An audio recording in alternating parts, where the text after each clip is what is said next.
वृंदावन कुंडू क्रोधावेश में अपने पिता के पास आकर कहने लगा, मैं इसी समय आपसे विदा होना चाहता हूँ। उसके पिता जगन्नाथ कुंडू ने घृणा प्रकट करते हुए कहा, अभागे कृतघ्न, मैंने जो रुपए तेरे पालन पोषण पर खर्च किया है उसे चुकाकर ही ऐसी धमकी देना। जिस प्रकार का खान पान जगन्नाथ के घर चला करता था उस पर कुछ अधिक व्यय ना होता था। भारत के प्राचीन ऋषि मुनि मित व्ययता के लिए ऐसी ही वस्तुओं का प्रबंध कर लिया करते थे। जगन्नाथ के व्यवहार से ये ज्ञात होता था कि वह इन विषयों में उन ऋषि के भांति उनके आदर्शों पर चलना पसंद करता था। यद्यपि वह पूर्ण रूप से इस आदर्श को निभाने में असमर्थ था। जब तक वृंदावन अविवाहित था उसका निर्वाह जैसे तैसे चलता रहा, किंतु विवाह के पश्चात उसने सीमा से बाहर इस उत्तम और सुंदर आदर्श को जो उसके पिता ने निर्मित कर रखा था त्यागना शुरू कर दिया। ऐसा ज्ञात होता था उसके विचार आध्यात्मिकता से शारीरिकता की ओर परिवर्तित हो रहे हैं और खाने पीने की न्यूनता से उसे भूख, प्यास, सर्दी, गर्मी और जो कष्ट भी सामने आते हैं उसे उन्हें सहना पसंद ना करके संसार के साधारण व्यक्तियों के आचरण का अनुकरण करना आरंभ कर दिया। जब से वृंदावन ने अपने पिता के निर्मित उच्च आदर्श को त्यागा, तभी से पिता और पुत्र में कलह आरंभ हो गई। इस कलह ने चरम सीमा का रूप उस समय धारण किया जब वृंदावन की पत्नी अधिक बीमार हुई और उसकी चिकित्सा के लिए एक वैद्यराज बुलाया गया। यहाँ तक का व्यवहार भी क्षमा के योग्य था, किंतु जब वैद्यराज ने रोगी के लिए एक अधिक मूल्य के औषधि का निर्णय किया तो जगन्नाथ ने समझ लिया कि वैद्यराज अयोग्य है और वैद्य के नियम से बिल्कुल अपरिचित। बस उसने उसी समय उनको मकान से बाहर निकलवा दिया। वृंदावन ने पहले तो पिता से काफी अनुनय विनय की कि औषधि जारी रहे, फिर झगड़ा भी किया, परंतु पिता के कान पर जूं तक न रेंगी। अंत में जब पत्नी स्वर्ग सिधार गई तो वृंदावन का क्रोध अधिक बढ़ गया और उसने अपने पिता को उसका प्राण घातक ठहराया। जगन्नाथ ने स्वभाव अनुसार उसको समझाने का बहुत प्रयत्न किया और कहा, तुम कैसी नासमझी की बातें करते हो? क्या लोग विभिन्न प्रकार की औषधि खाकर नहीं मरते? यदि मूल्यवान औषधियां ही मनुष्य को जीवित रख सकती तो बड़े बड़े राजा महाराजा क्यों मरते? इससे पहले तुम्हारी माँ और दादी मर चुकी हैं, बहू भी मर गई, तो क्या हुआ? समय आने पर प्रत्येक व्यक्ति को यहाँ से जाना ही पड़ता है। वृंदावन यदि इस प्रकार दुखी और सचेत होकर वास्तविक परिणाम पर पहुंचने में योग्य ना होता तो संभव था कि वह इन बातों से कुछ सांत्वना प्राप्त कर लेता। इससे पहले मरने के समय उसकी माँ और दादी ने औषधि ना पी थी और औषधि सेवन ना करने की यह रीति बहुत पहले से इस खानदान में चली आ रही है। जगन्नाथ ने कहा, नई पौध का चरित्र इतना बिगड़ चुका है कि वो पुराने ढंग से मरना भी पसंद नहीं करता। जिस युग की चर्चा हम कर रहे हैं उन दिनों अंग्रेज भारत में नए नए आए थे, किंतु उस समय भी इस देश के बड़े बूढ़े अपनी औलाद के स्वभाव विरुद्ध ढंग पर आश्चर्य और विकलता प्रकट किया करते और अंत में जब उनकी एक न चलती तो अपने मुख से लगे हुए हुक्कों से सांत्वना प्राप्त करने का प्रयत्न करते। वास्तविकता यह है कि जिस समय मामला चरम सीमा को पहुंच गया तो वृंदावन से रहा न गया और उसने आवेश तथा विकलता के साथ अपने पिता से कहा, मैं जाता हूं। पिता ने उसे दृढ़ देखकर उसी समय आज्ञा दे दी और घोषणा करते हुए कहा, चाहे देवता मेरे ढंग को गौ हत्या के समान ही क्यों न समझे, मैं शपथ खाकर कहता हूं कि मैं तुम्हें अपनी धन संपत्ति से एक कौड़ी भी ना दूंगा। यदि मैं तुम्हारी एक पाई तक को भी हाथ लगाऊं तो उस व्यक्ति से भी नीच हो जाऊंगा जो अपनी माँ के बारे में बुरा भाव रखते हैं। वृंदावन के मुख से आवेश में निकल गया। गांव के निवासियों ने अपने जैसे विचारों के लंबे चौड़े वाद विवाद के पश्चात उस छोटे से परिवर्तन भरे झगड़े को संतोषपूर्वक देखा। जगन्नाथ ने चूंकि अपने बेटे को अपनी संपत्ति से वंचित कर दिया था, अतः प्रत्येक व्यक्ति उसे सांत्वना देने का प्रयत्न कर रहा था। वे सब इस विषय में सहमत थे कि केवल पत्नी की खातिर पिता के साथ झगड़ा करने का दृश्य इस नए युग में ही देखा जा सकता है। इसके संबंध में वे स्वयं जो कारण बताते थे वे भी बहुत असंगत थे। वे कहते थे, यदि किसी की पत्नी मर जाए तो बड़ी सरलता से दूसरी प्राप्त कर सकता है। पिता मर जाए तो संसार भर के धन ऐश्वर्य के बदले भी उसे प्राप्त नहीं कर सकता। इस बात में संदेह नहीं कि उसका उपदेश हर प्रकार से ठीक था, किंतु हमें संदेह है कि दूसरा पिता प्राप्त करने की पीड़ा उस पथभ्रष्ट बेटे को कहां तक प्रभावित कर सकती थी। इसके विरुद्ध हमारा विचार यह है कि ऐसा अवसर आता तो वह उसे ईश्वरीय अनुकंपा में सम्मिलित समझता। वृंदावन के अलग होने का दुख उसके पिता जगन्नाथ को तनिक भी अनुभव ना हुआ। इसके कुछ विशेष कारण थे। एक तो ये कि उसके चले जाने से घर का खर्च कम हो गया। दूसरा, हृदय से एक भारी चिंता दूर हो गई। हर समय उसे ये बात का भय लगा रहता कि मेरा बेटा मुझे विष देकर ना मार दे। जब कभी वो अपना थोड़ा सा भोजन करने बैठता तो यही विचार उसे विकल कर देता कि इसमें कहीं विष तो मिला हुआ नहीं है। यही चिंता किसी सीमा तक वृंदावन की पत्नी का स्वर्गवास हो जाने पर दूर हो गई थी, किंतु अब वो बिल्कुल ही ना रही। जिस प्रकार घने अंधियारे बादलों में चमकीली बिजली और भयंकर तूफानी समुद्र में बहुमूल्य रत्न विद्यमान रहते हैं, उसी प्रकार बूढ़े जगन्नाथ के कठोर हृदय में भी एक निर्बलता शेष थी। वृंदावन जाते समय अपने साथ अपने 4 वर्षीय पुत्र गोकुल चंद को भी ले गया था। चूंकि उसकी खुराक और वस्त्रों का खर्च बिल्कुल न्यूनता था, इसलिए जगन्नाथ को उससे बहुत प्रेम था।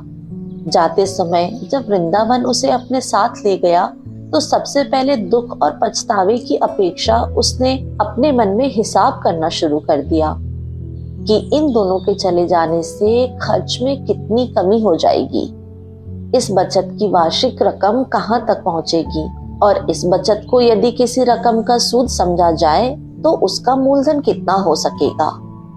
जब तक गोकुल चंद घर में था वो अपनी चंचलता से जगन्नाथ का ध्यान अपनी ओर आकर्षित रखता था, परंतु उसके चले जाने पर कुछ दिनों में ही बूढ़े को ऐसा अनुभव होने लगा कि घर काटने को दौड़ता है। इससे पहले जिस समय जगन्नाथ पूजा पाठ में तल्लीन होता तो गोकुल चंद उसे छेड़ा करता। भोजन करते समय उसके आगे से रोटी या चावल उड़ाकर भाग जाता और स्वयं खा लेता, और जब वो आय व्यय लिखने बैठता तो उसकी दवात लेकर दौड़ जाता। किंतु अब उसके चले जाने पर ये सब बातें भी दूर हो गईं। जीवन में प्रतिदिन का क्रियाक्रम उसे भार अनुभव होने लगा। उसे ऐसा मालूम होता था कि इस प्रकार का विश्राम भविष्य के संसार में ही सहन किया जा सकता है। जब कभी वो गोकुल की चंचलता को स्मरण करता तो रजाइयों में उसके हाथों के छेदों या दरी पर कमल दवात से उसके बनाए हुए भद्दे चित्रों को देखता तो उसका हृदय कष्ट के मारे बैठ जाता। जगन्नाथ को अपने सोने के कमरे में एक कोने के अंदर पड़ी हुई पुरानी धोती के टुकड़े दिखाई पड़े तो सहसा उसके नेत्रों से अश्रु बह निकले। वो धोती थी जिसे गोकुल ने 2 वर्ष के अल्प समय में फाड़ दिया था, तो जगन्नाथ ने उसे इतना झिड़का और बुरा भला कहा था। किंतु अब उसने इन टुकड़ों को उठाकर बड़ी सावधानी से अपने संदूक में रख लिया और इसकी शपथ खा ली कि यदि गोकुल उसके जीते जी फिर कभी वापस आ गया तो चाहे वो हर वर्ष उसका धोती फाड़े, वो उसे कभी नहीं रुष्ट होगा। परंतु गोकुल को न वापस आना था न आया।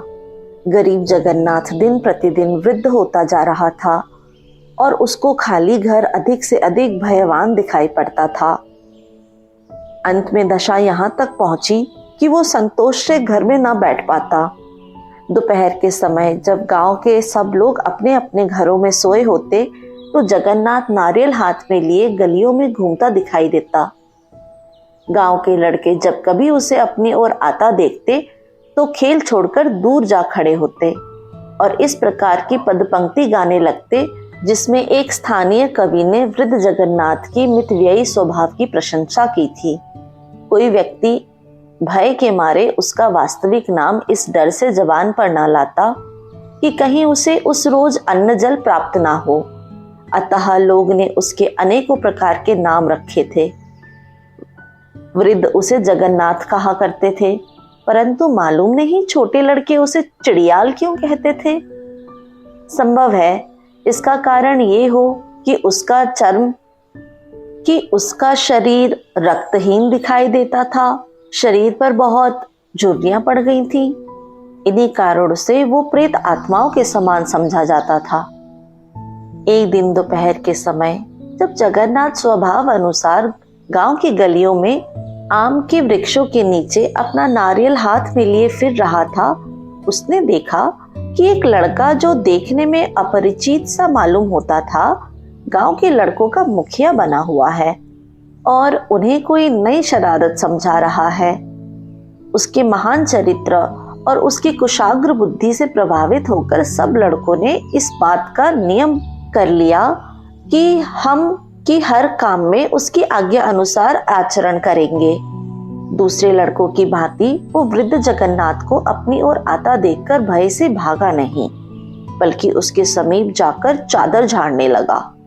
उसी समय उसमें से एक जीवित छिपकली निकलकर वृद्ध के शरीर पर गिरी और उसकी पीठ की ओर से नीचे उतरकर वन की ओर भाग गई। भय से वृद्ध के हाथ पांव कांपने लगे। यह देखकर सब लड़के बहुत खुश हुए और प्रसन्नता से उच्च स्वर में घोष करने लगे। वृद्ध जगन्नाथ बड़बड़ाता और गालियां देता हुआ बहुत दूर निकल गया, किंतु वो अंगोछा जो प्रायः उसके कंधों पर पड़ा रहा करता था सहसा गायब हो गया और दूसरे ही क्षण उस अपरिचित लड़के के सिर पर बंधी हुई पगड़ी के रूप में दिखाई देने लगा। लड़के की ओर से इस प्रकार की चेष्टा देखकर जगन्नाथ पहले तो कुछ चिंतित हुआ, फिर वो गांव के प्रतिदिन की कठोरता को इस प्रकार पराजित होते देखकर प्रसन्न भी हुआ। काफी दिनों से लड़के उसकी छाया को देखकर भी दूर भाग जाया करते थे। उनसे बोलने तथा बातचीत करने का अवसर ही ना मिलता था। अपरिचित लड़का इस शरारत के पश्चात दूर भाग गया था, किंतु बहुत से वचन और सांत्वना देने के पश्चात वो उस वृद्ध के समीप आया। फिर दोनों में बातें होने लगी। बेटा, तुम्हारा नाम क्या है? नितई पाल। घर कहाँ है? मैं नहीं बताऊंगा। क्यों नहीं बताओगे? मैं घर से भागकर आया हूं। भागे क्यों थे? मेरा पिता मुझे स्कूल जाने को कहता था। जगन्नाथ के हृदय में विचार आया, ऐसे होनहार लड़के को स्कूल भेजना कैसी व्यर्थ की बात है। वो कैसे लड़के के भविष्य के परिणाम की ओर से आंखें मीचे रहने वाला पिता होगा जो इसे स्कूल भेजना चाहता है। थोड़ी देर पश्चात वो कहने लगा, अच्छा, तुम मेरे घर रहना पसंद करोगे? लड़के ने उत्तर दिया, क्यों नहीं। उसी दिन से वो लड़का उसके घर रहने लगा। उसे घर में प्रवेश करते हुए इतना भी भय न हुआ जितना अंधेरे में किसी वृक्ष के नीचे जाने से हो सकता है। इतना ही नहीं, बल्कि उसने अपने वस्त्र और भोजन के विषय में ऐसे निर्भयतापूर्ण ढंग से प्रश्न आरंभ कर दिए जैसे कि वो इस घर में वर्षों से रह रहा हो। यदि कोई वस्तु उसकी इच्छा अनुसार ना होती तो वो जगन्नाथ से झगड़ा आरंभ कर देता। जगन्नाथ अपने बेटे को तो डरा धमका भी लेता, परंतु इस लड़के को बस में लाना उसके बस की बात नहीं थी। उसे उसकी हर बात माननी पड़ती। गांव के लोग आश्चर्य में थे कि जगन्नाथ ने नितई पाल को क्यों इस प्रकार सिर पर चढ़ा रखा है। वो सर्वविदित था। सब लोगों को लगता था कि ये बूढ़ा जगन्नाथ अब कुछ ही दिन का ही मेहमान है। और वे इस बात को सोचकर बहुत दुखित होते थे कि उसके स्वर्ग सिधारने पर उसके संपत्ति का अधिकारी यही लड़का होगा। वे सब इस बात पर उस लड़के से बहुत ईर्ष्या करते थे। उन्होंने ये भी निश्चय कर लिया कि उसे अवश्य हानि पहुंचाने का प्रयत्न करेंगे, परंतु जगन्नाथ उसकी ऐसी निगरानी रखता जैसे कि वो उसकी पसली की हड्डी हो। कभी कभी लड़का धमकी देकर कहता, मैं घर चला जाऊंगा। ऐसे अवसर पर जगन्नाथ उसे लोभ लालच का जाल बिछाकर कहता, मैं अपनी सारी संपत्ति तुमको ही तो दूंगा। लड़का हर प्रकार से कम आयु का था, तब भी इस वचन के महत्व को खूब समझता था। गांव वालों से और कुछ ना हो सका तो उन्होंने उस लड़के के बाप के संबंध में जांच आरंभ की। उनको यह सोचकर बहुत दुख होता था कि उसके माता पिता उसकी याद में दुखी होंगे। लड़का तो बड़ा ही चंचल है जो उन्हें इस प्रकार छोड़कर भाग आया। वे इसे हजार हजार गालियां देते होंगे, किंतु ये सब बातें वे जिस आवेश में करते थे, इससे स्पष्ट प्रतीत होता था कि वे न्याय नहीं ईर्ष्या से काम ले रहे हैं। एक दिन जगन्नाथ को पता चला कि दामोदर पाल अपने बेटे की खोज में पास के ही गांव में और कस्बों में फिर रहा है और कुछ ही समय में वो इस गांव में भी आना चाहता है। नितय ने जब ये बात सुनी तो वो सहज भाव से उसके हृदय के प्रेम में आवेश आया। वो धन संपत्ति छोड़कर अपने पिता के पास जाने को तैयार हो गया।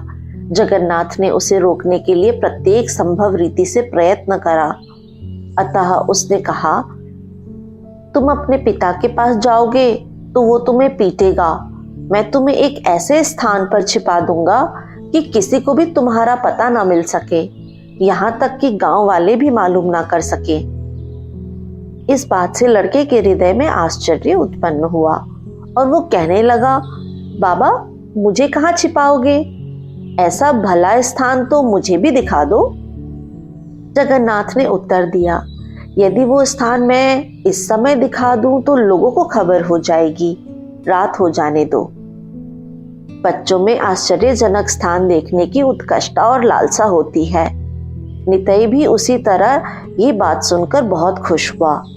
उसने अपने हृदय में विचारा कि जब मेरे पिता मेरी खोज करने के पश्चात वापस चले जाएंगे तो मैं दौड़ लगाकर लड़कों के साथ उस स्थान पर आंख मिचौली खेलूंगा और कोई मालूम ही नहीं कर सकेगा कि मैं कहाँ छुपा हुआ हूँ, और उस टाइम मुझे बहुत मजा आएगा। पिताजी संपूर्ण गांव छान मारेंगे और मुझे कहीं ना पा सकेंगे। बहुत ही मजा आएगा। दोपहर के समय जगन्नाथ लड़कों को कुछ समय के लिए मकान में बंद करके कहीं चला गया। उसके वापस आने पर नितई ने उससे इतने प्रश्न किए कि वो परेशान हो गया। अंत में जब रात हुई तो नितई कहने लगा, बाबा अब तो वो स्थान मुझको दिखा दो। जगन्नाथ ने उत्तर दिया, अभी रात नहीं हुई है। इसके कुछ समय पश्चात लड़के ने फिर कहा, बाबा अब रात बहुत हो गई है, अब तो चलो। जगन्नाथ ने धीरे से कहा, अभी गांव के लोग सोए नहीं हैं। नितई फिर एक क्षण के लिए रुका और बोला, बाबा इस समय तो सब लोग सो गए हैं, आओ आओ अब चले। रात बहुत जा चुकी थी। गरीब लड़का इतनी देर तक कभी ना जागा था, इसलिए उसको जागे रहने में बहुत कठिनाई पड़ रही थी।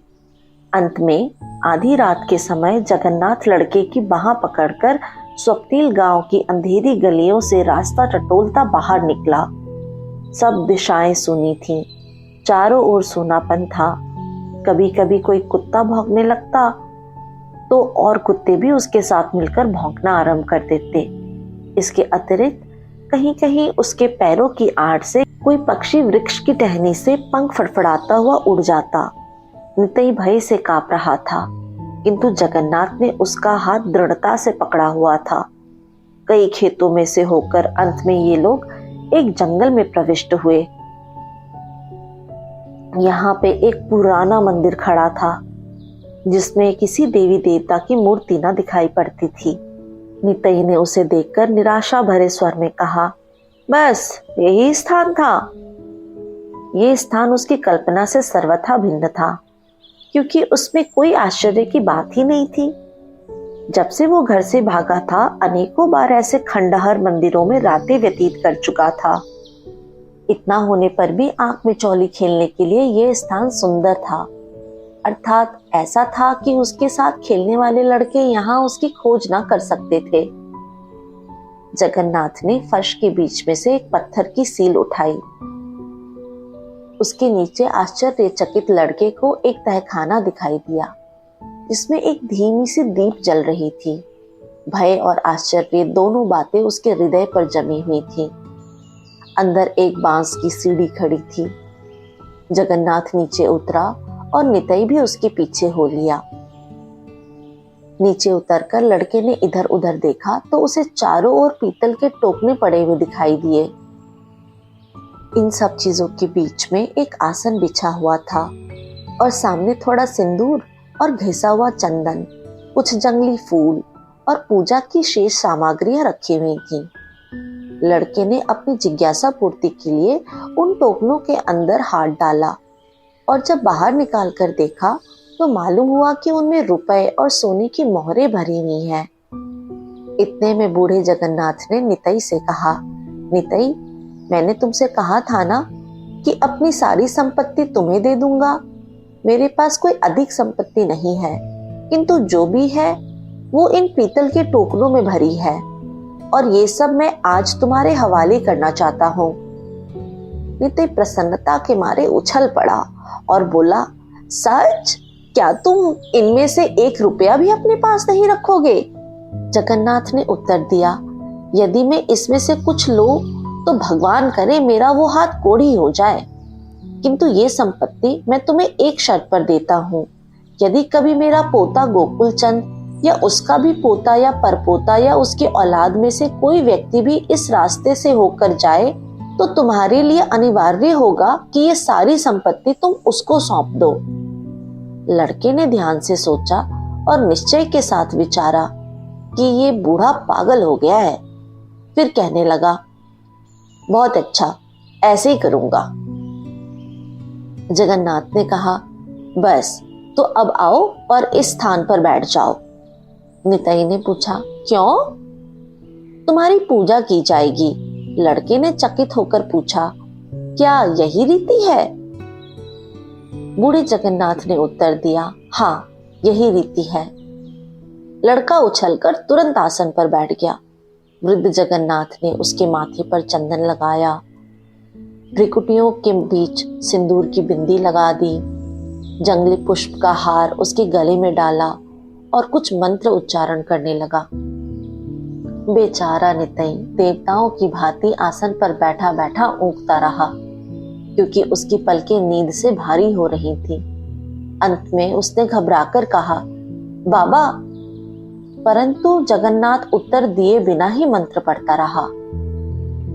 अंत में मंत्रों का सिलसिला समाप्त हुआ और जगन्नाथ ने बड़ी कठिनाई से एक टोकने को खींचकर लड़के के सम्मुख रखा और ये शब्द विवशता से उसके मुख से कहलवाए, मैं सच्चे हृदय से प्रतिज्ञा करता हूँ कि इस सारी धन संपत्ति को गोकुलचंद कुंडू या वृंदावन कुंडू वल्द जगन्नाथ कुंडू या गोकुलचंद कुंडू के बेटे, पोते, परपोते या उसकी औलाद के किसी व्यक्ति जो इसका वास्तविक योग्य उत्तराधिकारी होगा दे दूंगा। अनेक बार शब्दों के कहने में भोले लड़के की चेतना जाती रही और कंठ सूखने लगा। जैसे तैसे ये रस्म समाप्त हुई। गुफा की वायु, दीपक के धुएं और दोनों के सांस के कारण पूरी मालूम हो रही थी। नितई को अपना कंठ मिट्टी की भांति सूखा और हाथ पांव जलते हुए अनुभव हो रहे थे। बेचारे का दम घुटता जा रहा था। दीपक धीरे धीरे मध्यम होता गया, यहाँ तक कि अंतिम झोंका खाकर बुझ गया। इसके पश्चात अंधेरा। नितई को ऐसा लगा कि वृद्ध जल्दी जल्दी सीढ़ी से ऊपर जा रहा है। उसने घबराकर पूछा, बाबा, तुम कहाँ जा रहे हो? जगन्नाथ ने निरंतर ऊपर की ओर चढ़ते हुए उत्तर दिया, मैं अब जाता हूँ, तुम यहाँ रहो, यहाँ तुम्हें कोई ढूंढ ना सकेगा। वृंदावन के बेटे और जगन्नाथ के पोते गोकुलचंद का नाम याद रखना। इसके पश्चात उसने ऊपर जाकर सीढ़ी खींच ली। लड़के ने अवरुद्ध और दयनीय स्वर में कहा, मैं अब अपने पिता के पास जाना चाहता हूँ। यहाँ मुझे बहुत डर लग रहा है। जगन्नाथ ने उसकी परवाह न करते हुए गुफा के मुंह पर पत्थर की शिला रख दी। इसके पश्चात दोनों जंघाओं को मोड़कर झुका और अपने कान पत्थर के समीप लगाकर सुनने लगा। अंदर से आवाज आ रही थी, बाबा जी, बाबा जी। फिर किसी भारी वस्तु के फर्श पर गिरने की आवाज सुनाई दी और इसके बाद शून्य छा गया। इस प्रकार अपनी संपत्ति को सौंपकर बूढ़े जगन्नाथ ने जल्दी जल्दी पत्थर के ऊपर मिट्टी डालना आरंभ कर दिया। उस पर उसने टूटी फूटी ईंटें और चूना भी रख दिया और फिर मिट्टी बिछाकर उसमें जंगली घास के बूटे की जड़ें लगा दी। रात समाप्त हो चुकी थी, परंतु वो उस स्थान से हटकर घर ना जा सका। रह रहकर अपना कान पृथ्वी पर लगाता और आवाज सुनने का प्रयत्न करता। ऐसा मालूम होता था कि अब भी उस गुफा के अंदर या पृथ्वी की अथाह गहराइयों में से एक वेदना युक्त क्रंदन सुनाई दे रही है। उसे ऐसा भान होता था कि रात में आकाश पर केवल वही एक आवाज छाई हुई है और संसार के सब व्यक्ति उस आवाज से जागकर बिस्तरों में बैठे उसे सुनने का प्रयत्न कर रहे हैं। पागल बूढ़ा आवेश में आकर और अधिक मिट्टी डालने लग गया। वो चाहता था कि उस आवाज को दबा दे, किंतु इस पर भी रह रहकर वो आवाज उसके कानों में आ रही थी, बाबा जी, ओ बाबा जी। उसने पूरी शक्ति से धरती पर पांव मारकर चिल्लाते हुए कहा, चुप रहो, लोग तुम्हारी आवाजें सुन लेंगे। फिर भी उसे मालूम हुआ कि ओ बाबा जी, हाय बापू की आवाजें रह रह कर सुनाई दे रही हैं। इतने में सूर्योदय हुआ और जगन्नाथ कुंडू मंदिर को छोड़कर खेतों की ओर आ गया। वहां किसी ने उसे पीछे से आवाज दी, बापू। घबराहट की दशा में जगन्नाथ ने पीछे मुड़कर देखा तो उसका पुत्र वृंदावन था। वृंदावन कहने लगा, मुझे पता चला है कि मेरा बेटा आपके घर में छिपा हुआ है, उसे मुझे दे दो। ये सुनकर जगन्नाथ की आंखें फैल गईं, मुंह चौड़ा हो गया और उसने मुड़कर पूछा, क्या कहा, तुम्हारा बेटा? वृंदावन ने कहा, हाँ, मेरा बेटा गोकुल। अब उसका नाम नितई पाल है और मैंने भी अपना नाम दामोदर पाल प्रसिद्ध रख लिया है। तुम्हारी मनहूसी और कंजूसी की बातें चारों ओर इतनी अधिक फैली हुई थी कि विवश होकर मुझे अपना वास्तविक नाम बदलना ही पड़ा, वरना संभव था कि लोग हमारा नाम लेने से भी सकुचाते। वृद्ध ने धीरे से दोनों हाथ सिर के ऊपर उठाए। उसकी उंगलियां इस प्रकार कांपने लगी मानो वो वायु में से किसी अदृश्य वस्तु के पकड़ने का प्रयत्न कर रही हो। फिर वो अचेत होकर पृथ्वी पर गिर पड़ा। जब उसे होश आया तो वो अपने बेटे की बांह पकड़कर उसे घसीटता हुआ पुराने मंदिर के समीप ले गया और पूछने लगा, तुम्हें इसके अंदर से रोने की आवाज सुनाई दे रही है? वृंदावन ने उत्तर दिया, नहीं। बूढ़े जगन्नाथ ने कहा, ध्यान से सुनो, कोई आवाज अंदर से आ रही है। बाबा जी, बाबा जी, क्या तुम्हें सुनाई नहीं दे रहा? वृंदावन ने फिर कान लगाकर सुना और उत्तर दिया, नहीं, कोई आवाज नहीं आ रही। इससे बूढ़े जगन्नाथ की चिंता किसी सीमा तक दूर हो गई। साथ ही उसके मस्तिष्क ने भी जवाब दे दिया। उस दिन के पश्चात उसकी दशा यह थी कि गांव में आवारा फिरता और लोगों से पूछा करता, तुम्हें किसी के रोने की आवाज तो नहीं सुनाई देती? लोग उसके पागलपन पर ठहाका लगाते। इसके लगभग 4 वर्ष पश्चात जगन्नाथ मृत्युशैया पर पड़ा था। संसार का प्रकाश धीरे धीरे उसके नेत्रों के सामने से दूर होता जा रहा था और सांस अधिक कष्ट से आने लगी थी। सहसा वो विक्षिप्त अवस्था में उठकर बैठ गया। उसने अपने दोनों हाथ ऊपर को उठा लिए और वायु में इस प्रकार चलाने लगा जैसे किसी वस्तु को टटोल रहा हो और कहने लगा, मेरी सीढ़ी किसने उठा ली? ऐसा प्रतीत होता था कि बूढ़ा जगन्नाथ एक भयानक बंदी गृह में हो, जहां न देखने को प्रकाश और न सांस लेने के लिए कोई वायु। बाहर निकलने के लिए सीढ़ी ना पाकर वो फिर से अपनी मृत्युशैया पर गिर पड़ा और हमेशा हमेशा के लिए संसार के आंख मिचौली के खेल में कोई छिपने वाला पाया ही ना गया हो।